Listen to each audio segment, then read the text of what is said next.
Лувсан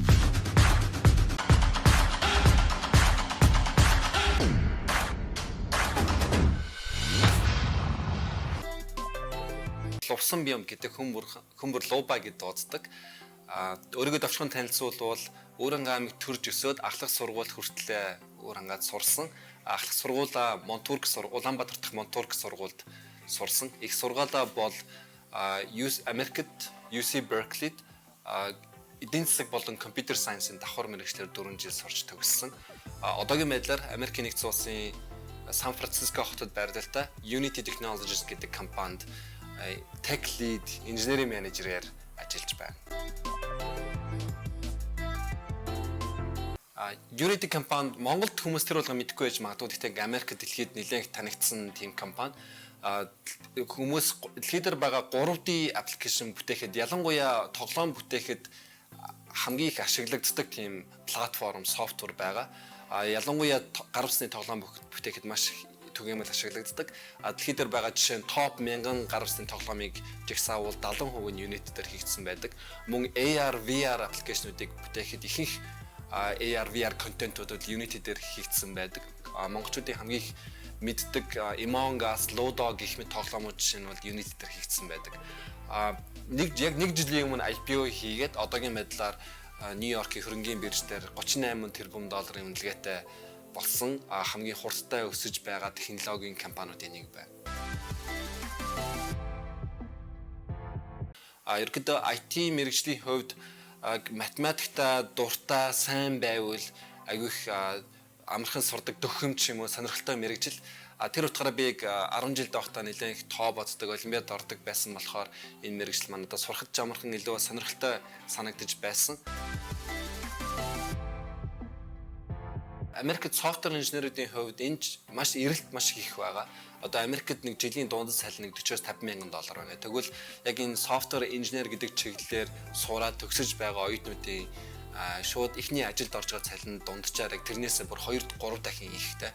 Тэгэхээр яг энэ төрлийн ажлын байрууд бол маш их байгаа. Эрэлт маш их хэрэгцээ ихтэй, өндөр цалинтай.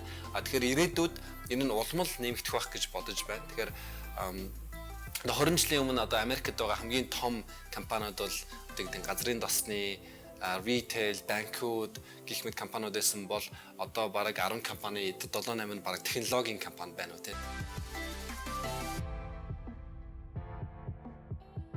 Тэгэхээр Америкийн сургуулиудыг харуул, бүх топ сургуулиудыг харуул хамгийн их оюутнууд авч байгаа хичээл нь Introduction to Computer Science гэдэг нэг хичээл болцсон. Одоо миний төгссөн UC Berkeley сургуулийн хувьд бол жишээ нь энэ Introduction to Computer Science CS61A гэдэг хичээл нь хамгийн их оюутан авдаг хичээл нь байгаа. Тэр хичээлийг одоо UC Berkeley жилд 5000 оюутан орж ирнэ. Тэгвэл баг нэг семестр тэр хичээлийг авч байгаа хүүхэд нь бүр 2000 гарцсан. Тэгэхээр тэр олон хүүхдүүдийг багтаах тийм анги танхим байхгүй. Одоо UC Berkeley жишээ нь том урлагийн тоглолт тодог заалан дээрээ тэр хичээлээ оруулаад тэр нь бүр дээшээ 2-3 давхаар яг бөөнөр урлагийн тоглолт үзэж байгаа юм шиг тийм хичээл нь орж байсан. Тэгэхээр яг багш нь бүр тэр доор тайзан дээр ингээ хичээлээ заагаад хүүхдүүд баг юм хүүхдүүд дуран авчирсан бүр ингээ багшаа хичээлээ дорндаад байжсэн тохиолдол байгаа. Тэгэхээр оюутан болгоны баг ингээ их сургууль нэгдүгээр курст орохдоо яг сонирхож байгаа яг тэр авч үзэж байгаа тийм хичээл болсон. Тэгэхээр оюутнуудаа 10 жилийн хүүхдүүдэд бас зөвлөхөд энэ мэргэжлийг бас сонирхоод үзээрэй. Тэр Introduction to Computer Science гэдэг хичээлийг аваад үзээрэй гэж бас зөвлөмөр байна.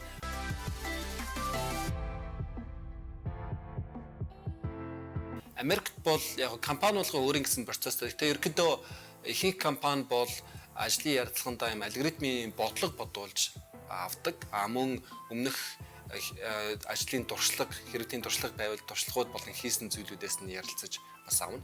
Тэр ажлын тэр бодлогуудын хувьд бол яг юм ажлын ярилцлаганд ирдэг төрлийн бодлогууд гэсэн тийм төрлийн бодлогууд байдаг. Тэр нэг компьютер сайенсынхаа үндэс одоо data structure хэрэг алгоритмын үндэс гэдгээ мэдснийхаа дараа бол өөрөөсөө тийм тэр төрлийн бодлогуудыг бодоод дасгал сургалт хийгээд тэгээд бэлдээд амжилттай орж болно.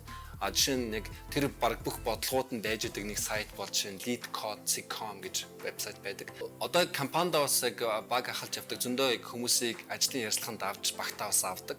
Тэгэхээр зөвхөн яг энэ технологийн компанид ажиллахын тулд яг computer science мэрэгчлэр төгссөн, энэ мэрэгчлэр төгссөн байх албагүй. Яг өөр мэрэгчлэр төгссөн ч гэсэн энэ мэрэгчлэр хөрвсөн, бие даацурсан хүмүүсээс маш олон байдаг. Тэгэхээр тэр бодлого бодох хэсэг дээр нь жишээ нь computer science-ийн үндсийг өөрөө сураад бие дааж бодлогоудаа сайжраад бодлого бодоод зөвхөн тэрний хажуугаар өөрөө тийм аппликейшн бүтээх ч юм уу те вебсайт бүтээх тэр арга технологиг өөрөө сураад тэрийгээ өөрөө тийм өөрөө прожект хийгээд тийм дурсагтай болоод тэгээд тэрийг харуулад ажлын ярилцлаганд амжилттай ороод орж иж байгаа хүмүүс бас зөндөө байгаа. Тэгээд Америкт сүүлийн үед Монголд ч бас тийм boot camp-ууд гарч ирсэн. Тэр нь ингээд өөр мэрэгчтэй бол чинь IT-ийн салбар руу шилжихэд зориулсан одоо 3 сар ч юм уу 6 сар үргэлжилдэг тийм boot camp-ууд сургалтууд ерөөдөө нэлээд их байдаг болсон. Тэгэхээр тэр сургалтууд хүмүүс бас нэлээд сурж, мэрэгчлээ сольж байгаа. Тэгээ би өөрөөс нэлээд хүмүүсээс ярилцлага авдаг. Тэгэхээр хүмүүсээс харж байгаа гол зүйл нь бол энэ хүнийг хэрэг авбал орж ирээд манай ажлыг амжилттай хийх чадах уу гэдэг итгэлийг л авах нь аягүй чухал. Тэгэхээр үнэхээр өөр мэрэгчлэр ажиллаж байсан ч юм уу өөр мэрэгчлэр сурсан байсан ч гэсэн ажлын туршлага байхгүй байсан ч гэсэн яг орж ирээд энэ манай ажлыг хангалттай сайн хийж чадна гэдэг итгэл өмчлөлт хүрвэл ажилд авна.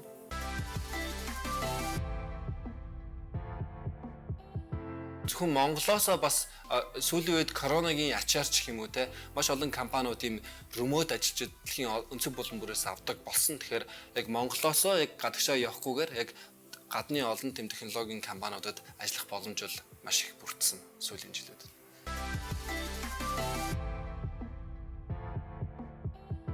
Сургуулиуд төгсөө шинээр ажиллаж байгаа оюутнуудын хувьд нэг 80-аас $100,000 эхэлж байна те. Тэрнээс ч хамаагүй өндөр эхлэх боломжтой. Тэгээд ажлын туршлага нэмэгдэх хэрээр компаниас жил болгон цалин нэмэгдээд явдаг. Бас хэрв ажлаа солиод шинэ ажилд оруулаад цалин нь илүү хурдан нэмэгддэг. Тэгэхээр хүн болгоны хувьд бол цалин хэрхэн хурдан нэмэгдэж явах нь бол харьцангуй өөр. Тэгэхээр анх тэр компанид орохдоо хэр их negotiate хийж тохиролцож орно тэрнээс маш их хамаарна.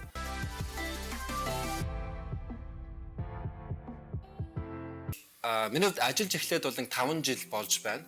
Тэгээд анх ажилд ороход бол цалин нийт цалин бол $100 гаруй орчим мянган байсан. Одоо 5 жилийн дараа бол нэлээд тушаал дэвшсэн мөн шинэ компанид ороод компаниас нэлээд амжилттай явж байгаа. Тэгэхээр одоогийн хувьд бол үндсэн цалин $200,000. Тэгэхээр компаниас авж байгаа хувьцаанаас авж байгаа цалин бол тэрнээсээ бас өндөр байгаа. Би ажлынхаа хажуугаар бас нэм investment trading бас нэлээд хийдэг. Тэгэхээр 2020 оны бол нийт орлого бол сая гаруй $1 байсан. Монгол мөнгөөр бол нэг 3 тэрбум орчим төгрөг байна.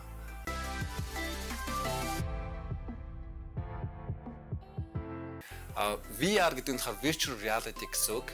Ерөнхийдөө Facebook компани гаргасан Oculus гэдэг энэ headset байдаг хамгийн түгээмэл хүмүүсийг хэрэглэдэг. Тэгээд энэ headset-ээ зүүгээд ийм virtual орчинд орчно гэсэн үг. Тэгэхээр тэндээ одоо тийм virtual хиймэл орчин үүсгээд тэндээ хамт ажиллаад амьдраад тоглоод тийм шал шинэ орчинд орчно гэсэн үг. AR гэдэг нь болохоор augmented reality гэсэн үг. Ер нь augment гэдэг маань ер нь тэлэх, баяжуулах гэсэн үг. Тэгэхээр одоо байгаа энэ ертөнцөө илүү ингэ тэлж баяжуулсан дээр нь юм орсон гэсэн үг. Тэгэхээр AR glass гэдэг байгаа. Тэрийг зүүнгүүд одоо ингэ байгаа орчин чи яг бодитоор харагдана. Тэн дээр нь одоо тэнд нэг динозавр ч юм уу, Pokemon ч юм уу, Pokemon Go ч ингэ явж байна. Тэгэхээр илүү одоо байгаа ертөнцөөр шинээр хиймэл объектад орж ирнэ. Тэрнтэйгээ бас харьцаад тоглоод ч юм уу ингэ явна гэсэн.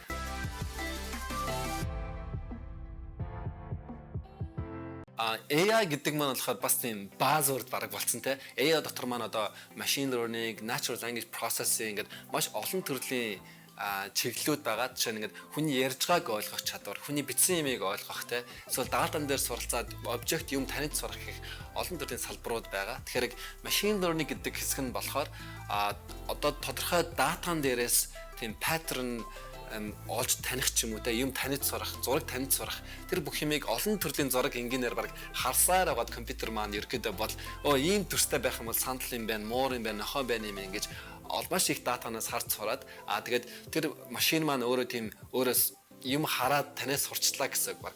Тэгэхээр шинээр дахиж нэг шинэ зураг харуул, шинээр нэг нохооны зураг ч юм уу харуул энэ нохоо байна гэж танд сурдаг.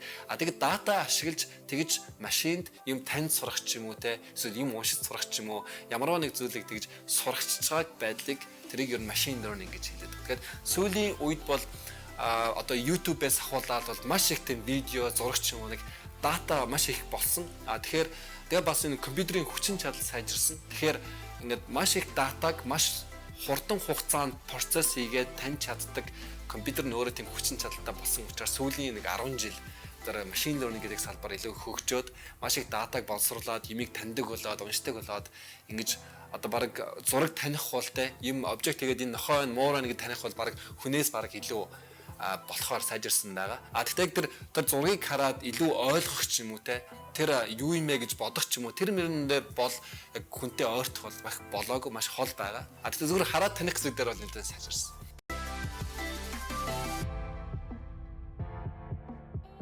Metaverse бид нар одоо яаж хүрэх вэ гэж хүмүүсээр нь 3 янзаар хүрэх юм байна гэж одоо таамаглаж байгаа. Нэгдүгээр талаар одоо шинэ Fortnite гэж одоо 350 сая хэрэглэгчтэй нэг тийм тоглоом байгаа. Тэгэхээр тэр Fortnite сүүлийн 3 жилд яаж хэрэглэгчдийн тоон өсөд 350 сая хүрсэн. Яг энэ өсөлтийнхөө хурдаар дахиад 3-4 жил явбал чинь 3 тэрбум хэрэглэгчтэй болохоор байна уу те. Жишээ нь яг тэгж явбал тэгэнгүүт нэг юм Fortnite чиг тийм онлайн ертөнц томроод хилээд одоо 3 тэрбум гөрөл бараг л бүх дэлхийд байгаа смартфон хэрэглэгчид тэгвэл тэр бүх хүмүүс маань нэг юм ертөнцид ороод тэндээ хамт амьдраад тоглоод юм уу уулзалт хийгээд ингэж яваа тэндээ ингэж амьдарч. Энэ болохоор нэг Ready Player One гэх кинонд гардаг тэр Oasis гэдэг нэг ертөнц байдаг. Тэ бүүнээрээ орчдөг. Тэрэн шиг тэгж орох юм болов уу гэж зарим хүмүүс таамаглаж байгаа. Өөр нэг хоёрдугаар таамаглал нь болохоор одоо Minecraft ч юм уу Roblox ч юм уу бас хэдэн зуун сая хэрэглэгчтэй болсон юм платформ ертөнцүүд байгаа. Тэр нь болохоор яг энэ бүгд ингэж хилээд томроод тэгэхээр ингэж юм тусдаа тийм virtual ертөнцүүд үүсээд тэгэхээр тэр нь болохоор хоорондоо ингэж холбогдсон. Одоо би чинь Fortnite байж байгаа л Roblox руу дамжиж ороод эсвэл Minecraft руу дамжиж ороод эсвэл тэгснэ Facebook-ийн үүсгэсэн Horizon билүү тэр ертөнц рүү ингэж ороод ингэж яваад тэгээд манай Metaverse гэдэг нь ийм юмнуудын нэг л ингэж бас хүмүүс төсөөлдөг. Гурав дахь нь болохоор гурав дахь тайлбар нь болохоор бид нар аль хэдийн нэг төрлийн Metaverse дотор амьдардаг гэж хүмүүс яриад байгаа. Бид нар өглөө босоод Instagram ороод, Facebook ороод, Zoom-ээр хоорондоо яриад, интернетээс мэдээ уншаад энэ бүхэн маань аль хэдийн бид нар нэг юм онлайн ертөнцид хамт амьдраад харилцаад яваад байна. Тэгэхээр энэ маань л ингээд ерөөдөө ингээд илүү 2D байжгаад 3D болоод Zoom-аар зөвхөн 2D биенийг харж ярьдаг байж байгаа илүү интерактив боддоор ярьдаг болоод гэх юм уу те. Энэ бүх нөгөө нэг интернетээс авж байгаа experience мод маань илүү бодит 3D болж тэгж энэ metaverse маань өөрчлөгдөн гэж хүмүүс төсөөлдөг. Энэ нь илүү одоо амьдралтай өөр. Тэгээд энэ нь бас одоо манай Unity компани одоо metaverse-ийг ингээд хилдэг төсөөлдөг яг энэ чиглэлээр төсөөлдөг Unity-г тайлбарладаг одоо чиглэл нь байгаа.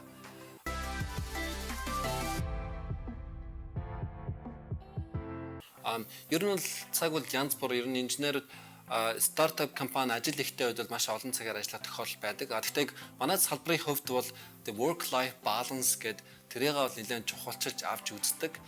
Зөвхөн хэд ядрахгүй байх манай компани хувьд ч гэсэн яг хэд ядрахгүй байх гэхдээ яг юм эрүүл байдлаар эрүүл цаг ажиллах дээр маш их төвлөрч ажилладаг. Яг технологийн компаниудад хоорондоо маш их өрсөлдөөнтэй учраас их авиаслаг инженеруудын туршлагатай инженерүүдээр маш их өрсөлддөг. Тэр гол өрсөлддөг зүйлүүдийнх нь өндөр цалин амлахаас гадна тийм яг эрүүл work life balance гэдэг ажил амралтаа зохицуулах боломжийн уян хатан байх боломжийг маш их бүрдүүлж өгдөг. Тэрүүгээрээ бас их өрсөлддөг. Тэгэхээр бол харьцангуй хүмүүс яг өөрийнхөө цагийн хуваараар ажиллах боловс нэлээд боломж харьцангуй уян хатан байдлаас нэлээд байгаа. Тэгэхээр хүн болгон хідээс ажилдаа ирэх нь хідээс явах нь гэдэг нь бол харьцангуй ажлынхаа боломжоор уян хатан. Миний хувьд бол яг 9 гэж эхлээд 5 6 гэж дуусна да.